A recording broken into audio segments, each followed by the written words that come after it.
ರಾಜ್ಯದ ವಿವಿಧ ಭಾಗದಲ್ಲಿ ವರುಣ ಅಬ್ಬರಿಸಿ ಬೊಬ್ಬಿರಿದಿದ್ದಾನೆ. ಇದರಿಂದ ಜನರು ತತ್ತರಿಸಿ ಹೋಗಿದ್ದಾರೆ. ಗುಡುಗು ಸಿಡಿಲು ಸಹಿತ ಭಾರೀ ಮಳೆಗೆ ಅವಾಂತರಗಳೇ ಸೃಷ್ಟಿಯಾಗಿದ್ದಾವೆ. ಚಿಕ್ಕಮಗಳೂರು, ಧಾರವಾಡ, ಬೆಳಗಾವಿಯಲ್ಲಿ ಮಳೆಯಾಗಿದೆ. ಬಾಗಲಕೋಟೆಯ ಬದಾಮಿಯಲ್ಲೂ ಕೂಡ ವರುಣ ಆರ್ಭಟಿಸಿದ್ದಾನೆ. ಇನ್ನು ಭಾರೀ ಮಳೆಗೆ ಗಿಡಮರಗಳು, ವಿದ್ಯುತ್ ಕಂಬಗಳು ಧರಾಶಾಹಿಯಾಗಿದ್ದಾವೆ.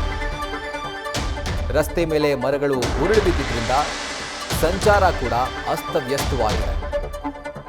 ಇವತ್ತು ಮತ್ತೊಮ್ಮೆ ಸಂಜೆಯ ಶಾಕ್ ಅನ್ನ ವರುಣ ಕೊಟ್ಟಿದ್ದಾನೆ. ರಾಜ್ಯದ ವಿವಿಧ ಭಾಗಗಳಲ್ಲಿ ಅಬ್ಬರಿಸಿ ಬೊಬ್ಬರಿಸಿದ್ದಾನೆ. ಬೇರೆ ಬೇರೆ ದೃಶ್ಯಗಳನ್ನು ಗಮನಿಸ್ತಾ ಇದ್ದೀರಿ.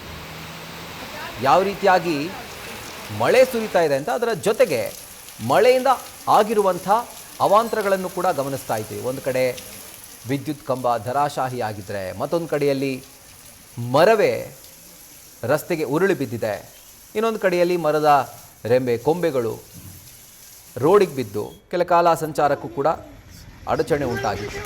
ಚಿಕ್ಕಮಗಳೂರು, ಬೆಳಗಾವಿ, ಧಾರವಾಡ, ಬಾಗಲಕೋಟೆ ಈ 4 ಪ್ರದೇಶಗಳ ವರುಣಾರ್ಭಟವನ್ನು ಗಮನಿಸ್ತಾ ಇದ್ದೀರಿ. ಅದರ ಜೊತೆಗೆ ವರುಣದೇವ ಸೃಷ್ಟಿ ಮಾಡಿರುವಂಥ ಅವಾಂತರಗಳನ್ನು ಕೂಡ ನೀವು ಗಮನಿಸ್ತಾ ಇದ್ದೀರಿ.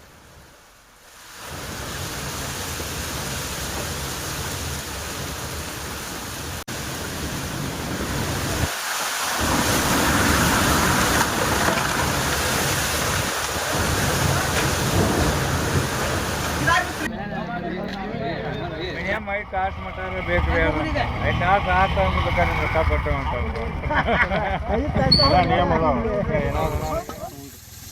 ನಾವು ಬಂದ ಬಿಟ್ಟು ಒಂದು 10-15 ಮಿನಿಟ್ ಏನಾಗಿಲ್ರಿ. ನಮಗ್ ಸುದ್ದಿ ಬಂದಿಲ್ರಿ ಏನು.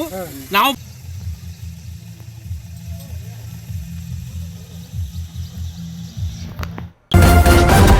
ನ್ಯೂಸ್ ಫಸ್ಟ್ ನಿರ್ಭೀತಿಯಿಂದ ನಿಮ್ಮ ಪರವಾಗಿ.